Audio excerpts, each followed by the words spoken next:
Nostalgia is everything to me, and the 2010s were the golden age. Quite a few timeless classic movies came out this year, as well as the iPad, which became a thing.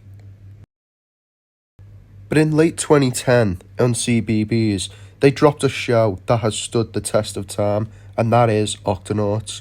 I was obsessed with this show when it first came out. I loved the characters, I loved the music, I loved everything about it.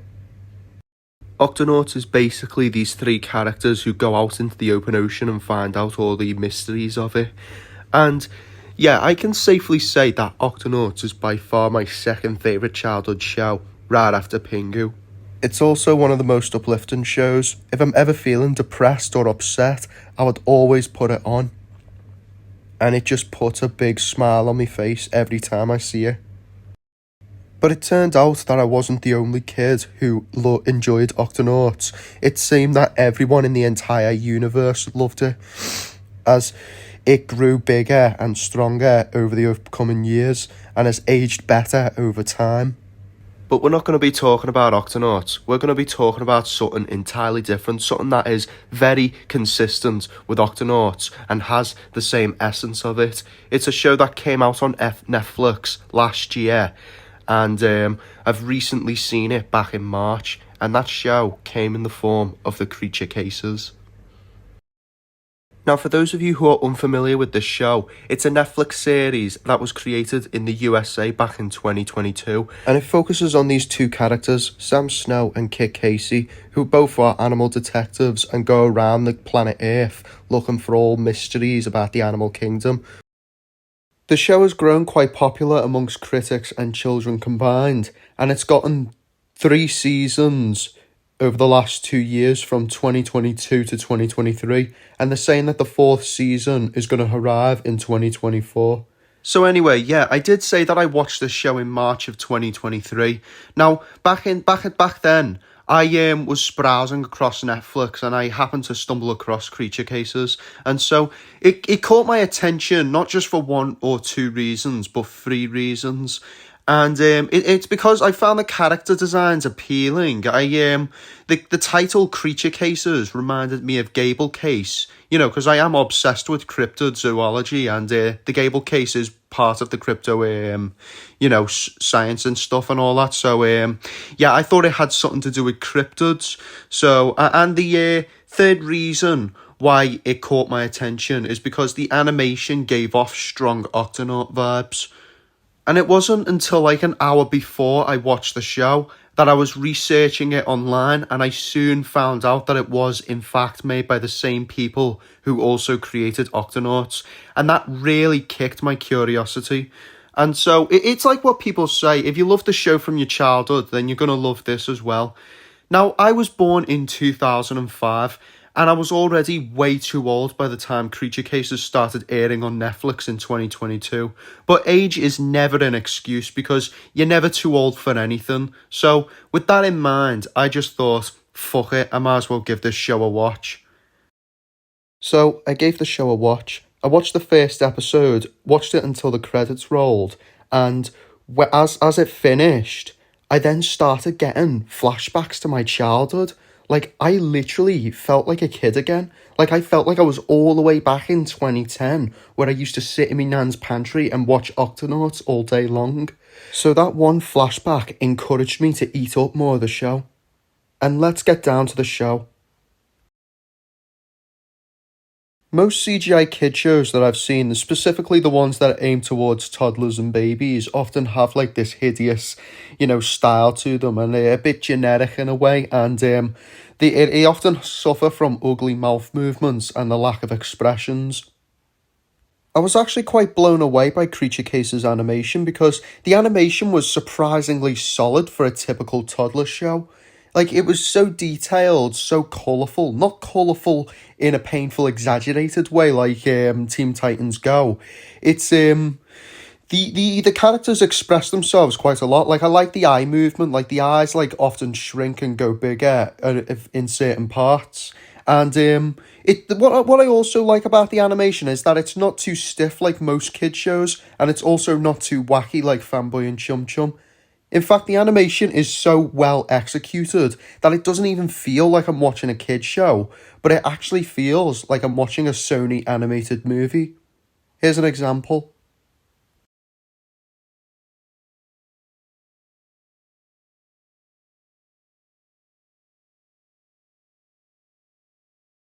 There isn't really a main character in the show, but in my opinion, Kit Casey is by far the best character throughout the entire show.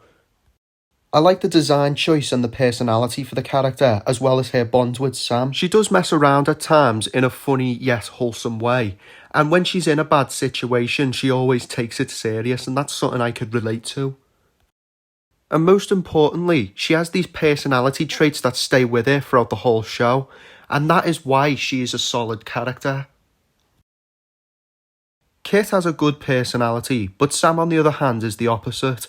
I mean, he does have a personality traits that stay with him throughout most of the show, but we'll get to that later on in this video. Sam takes his job more serious than Kit does. However, he does enjoy reading books. He has this obsession with robots. He has a phobia of water, and he's dead sensitive when it comes to anything disgusting. The Mice Squad I can't wait to talk about. Bill and Jill don't just have one job, but two. Now, their main goal throughout the show is to take photos of the incidents that are happening all around the world and send them to Clade so that the agents can go out and seek out the mystery.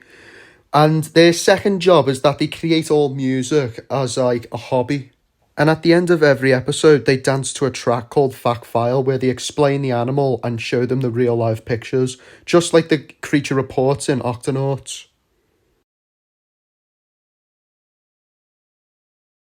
My favourite episodes of Creature Case were the plummeting eggs, the woolly mammoth, and Rita the raccoon. But there was a lot of good episodes in Creature Cases, and my opinion varies on the ones that are good. But if you were to tell me what is your most favourite episode, it was gotta be The Missing Woolly Mammoth, A Holiday Mystery. And the reason why I call that off the best episode of the show is because it has a very good message about Christmas. I'm not going to tell you what it is, but if you want to see the message, hear the message, then I recommend checking it out yourself. Most kids' shows would often have simple dialogue so that the kids can understand it well. However, the adults also enjoy watching kids' shows as well, and Bluey's a good example of them. But in Bluey, there's dialogue that fits perfectly with kids and adults combined. Creature Cases does the exact same thing, and I think a good example of one episode would be the salamander. In the salamander episode, the mother complains about her eggs not being in the water, so they find out what the problem is, and it turns out that a bunch of beavers have been building a dam. So they ask the beavers for help so that the mother can grow her eggs, and then when the water is full, she then starts complaining about it again because the water is not directly touching the eggs. And this for a second actually looked like one of the characters was going to do something absurd in order to make it well. Initially, I thought it was going to plan out like they were going to go right back to the beavers and tell them to make it bigger. But I was completely caught off guard when Sam Snow said this. And your pond is mostly full of water. Can't you just move them a little? I kid you not, I actually freaked when he said that, because rather than going with the typical, usual sappy way like most kids shows do, they instead went with the more mature and logical approach, and it actually felt like something that someone would say in real life. Like, for example, if someone told me that they were walking down the street and they say they can't go further because there's a log blocking it, I wouldn't be like, oh no, how do we fix this? Instead, I'd just be like, lad, it's only a foot high, just step over it. So yeah, this is something I could relate to, and I respect them for going with the more mature approach.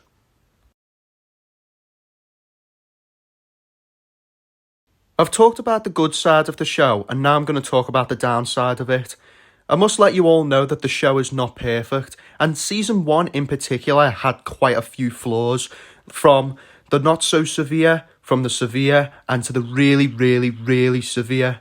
And I will be talking about those episodes, And if you're a teenager who's watching the show, then you might not appreciate these episodes. Or if you don't like the taste of the humour, then that's all right, because I don't really like the taste of them as well. And if you're a parent who has a child and wants to show your kids this, then just please hear me up closely to what I have to say about these episodes, as this will help you and your kid. Let's start off with the not so severe. So in the first episode, there was this flaw that I've only just recently pointed out or realised. And remember when I said that Sam Snow has this phobia of water? Like throughout the entire show, he freaks out when he sees a big massive puddle of water. He freaks out when he goes into rain, and he freaks out whenever he goes near a puddle. And so you can make that out like it's his personality. But in the first episode, he goes through a muson. I think that's what it's called, yeah. And a muson is basically a big, massive thunderstorm rain thing. And the rain is meant to be so heavy in these tropical areas. And I've actually seen a monzon up close. And in the first episode, him and Kit jump out of Ron and onto a train. And Sam barely complains about it. Like, he does it without no hesitation. It does feel poorly written for his character, but at the same time kind of understandable. Given that it was the first episode, the cast, the crew behind the show didn't really have time to develop the characters and all that. So yeah, I can understand that. And another thing that I can understand, is the fact that it was a serious situation. Like, for example, if I threw a ball out in like a thunderstorm rain, I wouldn't bother getting it. But if my brother was getting murdered down the street, I would have no option but to run through the rain and get him. So yeah, it was a serious situation, and he just needed to do his job, so it's kind of understandable. One of my mates had a chat on Instagram about this thing. I told her that it was a bit poorly written, and she responded by saying that he was wearing a swimsuit. And I was like, yeah, sure. But in the episodes with the fallen eggs, Sam gets peer pressured by Kit into going into a swimming pool, and he is wearing a swimming suit then. And then she responded by saying that there's a difference between jumping in a whole body of water and running through the rain. So her view was more understandable than mine. I could comprehend on that easily. So it doesn't really bother me this much, but it still feels a bit poorly written. Another episode that I do think is worth talking about would be the Honey Badger break-in. Now, full disclosure, I am not a fan of toilet humour, specifically fart jokes. Now, fart jokes can work in places like Whitey Peas, but in shows and movies, it just can't. Now, toilet humour is one of those things that you find funny as a kid, but as you get older, it just wears off. Now, Creature Cases does have it does have fart gags in it, and in a way, unlike say Fanboy and Chum Chum, which seems to do it for the sake of a laugh, Creature Cases is like a mixture between one thing and another. Most of the characters in this show, except for the skunks, don't fart at all. And I know most kids around 4 years old do occasionally laugh at fart jokes. I mean, I used to be that kid back then, and I have got two cousins who are around that age group, and they still find that stuff funny. And the show does have this mad obsession with animal facts, and will go out of its way to present all the quirky stuff in a way that feels like you're watching both a kid's show and a National Geographic documentary. So when you put it into perspective, it kind of works. I mean, it doesn't make it funny, but it does make sense in the context of the animal. Now, I'm alright with the one-off fart gags that the two skunk characters do, but the honey badger, the reason why I want to talk about the honey badger is because of this one scene. Now, the rest of the episode plays out normal. It plays out very well, but there was a certain part in the episode where it just shows Sam and Sweetie the honey badger, and they're like talking with one another, and then the two skunk characters, Harold and Hans, come up and start like talking to Sam on the phone and all that, saying like, telling the facts about the animal, and then from out of nowhere, Sweetie then turns his ass towards Sam and then pops off a stink bomb. And that scene, honest to God, even talking about it right now is starting to make me cringe. It cringed me so bad that it nearly took me off the show. As much as I appreciate them trying to acknowledge the facts of the animal, the scene was absurd and painfully unfunny. And plus, none of the information really needed explaining in the first place because they do justify it in an earlier episode. So it just makes the existence of that scene feel pointless. And finally, we have the Silver Ant episode. I personally love this episode. It wasn't just cringe like the Honey Badger. It was straight up hostile and unrelatable, and I'm going to tell you why. What I did notice from this episode is that it was the very first time the two characters complained about it being hot all the way through the episode, and they desperately try to fan themselves off. And the moral of the episode was focused solely on running, and I believe time was included, I'm not too sure, but yeah, anyway, this was probably, unlike all the other episodes, this was probably the longest I've ever seen the two characters run, and they run throughout this entire desert non-stop. Now, silver ants have been known to be fast-running ants, and in the episode, the ant does pass out, which of course makes sense because that does happen in real life. Kit Casey is understandably not bothered by running in the desert, because she's used to a desert, it's her habitat. But I was under the impression that Sam is a snow leopard. Now, I can relate to Sam Snow purely because he prefers the cold weather and so do I. Now, I do live in a much warmer climate compared to him, and I have been to the UAE desert way back in 2018, and although the view was amazing, the heat was that intense that I just couldn't even last a minute. I had to take at least 7 bottles of water to get myself going again. Needless to say, I would never dream of running in a desert. Even with a cold breeze, I still wouldn't be able to run in it. So I was actually quite offended by the overall portrayal of the episode, and I hated just seeing the two characters, especially Sam, just to run through the whole desert with no actual sign of struggle whatsoever, which feels completely out of character for his animal species, and it just didn't make any sense.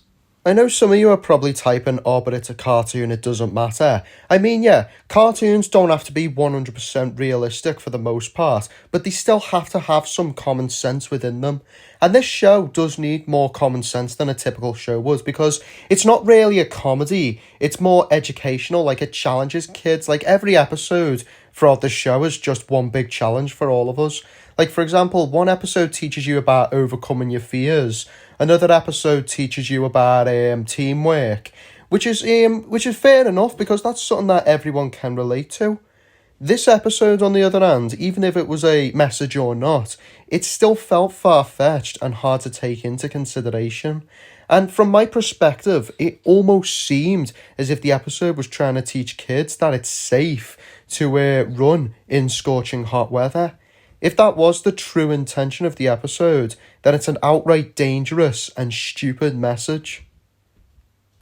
We all know that running is a type of exercise, and usually when a person exercises, their body tends to heat up. Running in hot weather is one thing, but doing it in a desert is pretty much torture.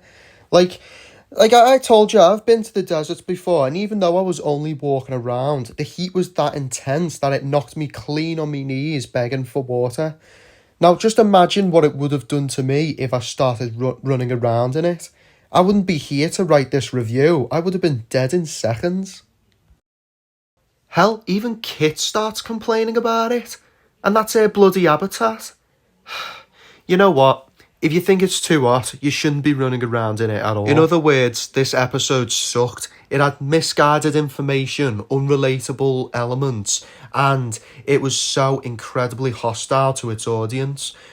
Most parents don't want their kids getting heat stroke, and exercising in a desert is more than enough to give anyone heat stroke or skin cancer, and you don't want your kids copying this, do you? Yeah, exactly, but yeah, I understand if you want to watch it for the facts. I mean, I don't mind that, but I don't think any of you would find it relatable like I did. I mean, me personally, whilst watching it, I started sweating, deliberately sweating. And I think most of you might feel the same way if you do watch it. Coming to think about it, Kit always complains about it being too cold, which is understandable given the fact that she's a frenzy fox. But for some reason, Sam barely complains about it being too hot whenever they're in a jungle or desert. What's all that about? But if you put the flaws aside, I would still rate this show. It's adorable, it's level-headed, it's insightful, it's straight up wholesome and kind-spirited. And more than anything, it made me feel like a kid again. It brought me back to my 5-year-old childhood, and that's really saying something. So if you haven't seen Creature Cases already, or if your kids haven't seen it, then I do inform you to watch it. If you're a fan of Octonauts, then you might like this as well, 100%. That is my review, and I will see you in the next video.